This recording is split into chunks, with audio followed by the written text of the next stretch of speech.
Hey, what's going on, guys? It's John back with another video. And in today's episode of Left-Handed Techniques, we're going to be talking about broken chords, right? So let's jump right into it. Now, if you guys watched the previous episode, we talked about intervals, we talked about shell chords, we talked about playing shells in your left hand. We talked about the perfect fifth, going to the major sixth to the major seventh and back down, and just moving those notes, okay? Moving those intervals. In today's video, we're going to talk about a different variation on that, which I like to call broken chords, okay? And what broken chords are literally playing chords in your left hand, but not all at once, right? We're talking about the individual notes, okay? Now, there's a couple of things that you want to understand about broken chords that maybe a lot of people aren't teaching you, a lot of people aren't showing you. But whenever you're playing chords, and this goes for your right hand as well, you don't necessarily always have to play every single note, okay? That's one of the keys to understanding, broadening your musical vocabulary and having musical freedom, is understanding that even though some of these rules are set in place when we're building chords from scratch, we don't necessarily have to keep all the notes that got us there, right? And so as an example, let's just take an A major 7, for example, right? So on this A major 7, we have our 1, 3, 5, and 7, right? Now, as you're looking at that chord, if I were to play that in my left hand, it's not too bad, right? But depending on how big your hands are, depending on what your comfortability is with playing these types of chords, sometimes this can be difficult, right? An easier approach will probably be to omit the third and just play the 1, the 5, and the 7, right? And so if we do a little ear training here real quick, I'm going to play this chord and I want you to tell me if the third is in it or not. Okay, here's an A major 7 chord, right? You can tell that that's an A major 7, right? Here's an A major 7 chord. Okay. Those of you who are really, really keen with your ears can hear that there's something missing there, but overall, this still sounds like a major 7 chord, right? You have to remember that when you're playing chords, that you're not listening to the individual notes. You're listening to the overall sound of the chord. And especially if you're playing with different musicians, they can fill in some of those gaps for you. So just wanted to do a little ear test for you guys so that way you can hear that there's not much tonal or sonic difference from this to this, right?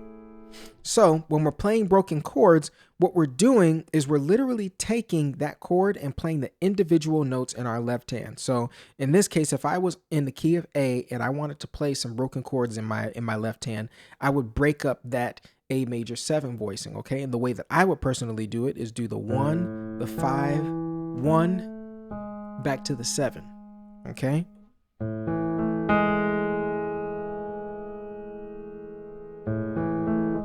Okay. And what this is also doing is kind of getting you used to doing a little bit of rhythmic playing. A lot of us are so used to just 1, 2, 3, 4, 1, 2, 3, 4, 1, 2, 3, 4, 1, 2, 3, 4, 1, right? And there's no movement going on with the individual notes. We're just playing the chords in block fashion and moving them around. Playing broken chords is going to kind of start to open you up to playing some type of melody or line in your left hand while you're moving to those different chords. So if I take that same chord progression, but I play some broken chords in my left hand, let's not concentrate on my right hand, but we're concentrating on the left hand. Watch how it moves.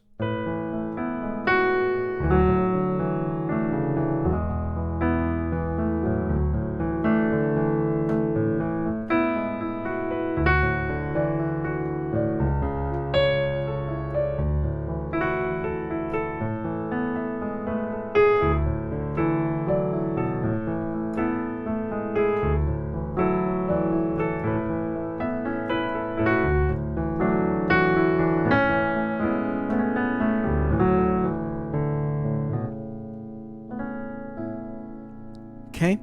Everything that I did there was a lot of movement in my left hand. And some of you may be looking at that like, what the heck is going on? What is he playing? When I'm playing with my left hand, I'm not necessarily thinking about all of the individual notes that I'm playing. Like I'm not thinking in my head, oh, I'm going to play this broken chord, then that broken chord, then this broken chord. No, this all comes with time and experience. And in the beginning, you're going to have to come up with little ways to help you kind of navigate through this. But ultimately, the only thing that I'm doing is I'm starting from a place of playing an octave, right? 1/5 octave. That's a very good starting point, is to just start by just making some movements with your 1/5 and your 1.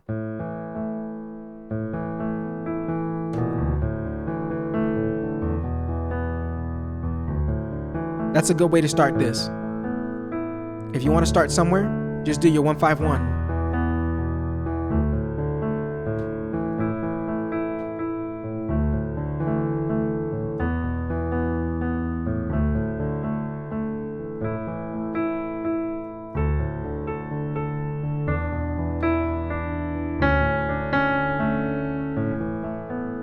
Okay. And even with me just playing one note in my right hand, one note, it still sounded very, very pleasant, right? You don't always have to be all over the place with so many notes in your chords. Just one note and some broken chords over here in my left hand give me such a beautiful sound.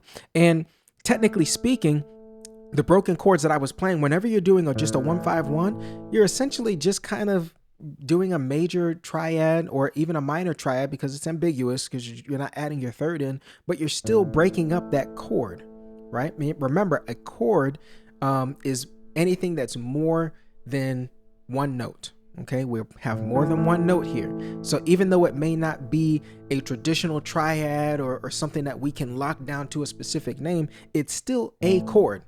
This is a chord, right? And I'm pretty sure you don't want to try to name that one. But we have to get out of the mindset of thinking it has to follow certain rules in order for it to be a chord. Simply put, a chord is anything that is more than one note, right? Okay, so as we're moving through this, I don't want you to think about, okay, well, he's playing broken chords, but what broken chords is he playing? Don't think about that. Just think about the fact that I'm just doing an octave with a 5 in the middle. That's a good way to think about it. And this is the beginning place.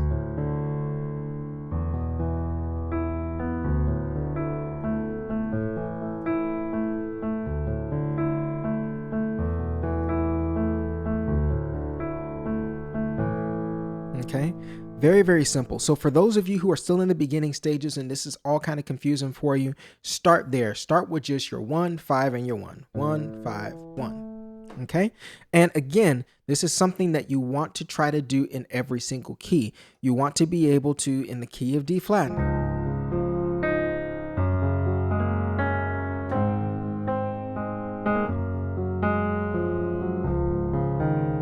okay, you want to be able to move through all of your different chords, okay? And again, like I said in the previous video, start with the keys that you always play in, right? Because you want to be able to use this right now. You want to be able to, in your next gig, your next Sunday service, your next youth service, you want to be able to implement these things right away. You don't want to be stuck playing, in other keys that you don't play in. So always practice in the keys that you normally play in. Okay, so what are some other things that we can do using this broken chord technique? Okay, one of the things that I like to do is play a broken ninth. Okay, so and we're going to go to the key of C just so it's easier for you guys to see. So when we're talking about intervals and we're moving up, when we do this, I know it says major second there, but essentially this is a ninth, right? C add 9. That D becomes a 9 once it moves past the octave. So when we're talking about intervals, this is an octave. Anything above an octave now becomes a compound interval. So instead of this being called a major second, it really should be called a major ninth. Okay, and just because my hands happen to be a little bit big, it's a little bit easier for me. I can actually play a major ninth pretty comfortably as a chord. But for those of you who have smaller hands, you can still do this, but if you do it broken, it could sound like this. Okay, so all I did was add one more note at the end of my run. I did a 1/5 1 9. Okay, that is such a good move to play.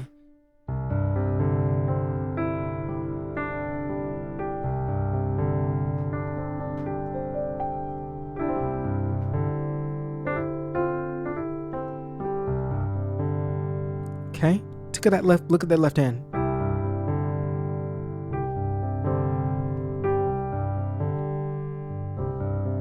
You really want to get comfortable with this.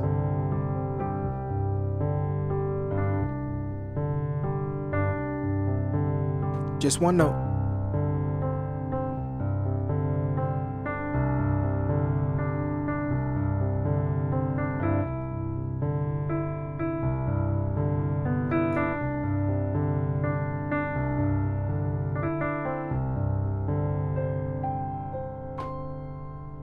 Okay.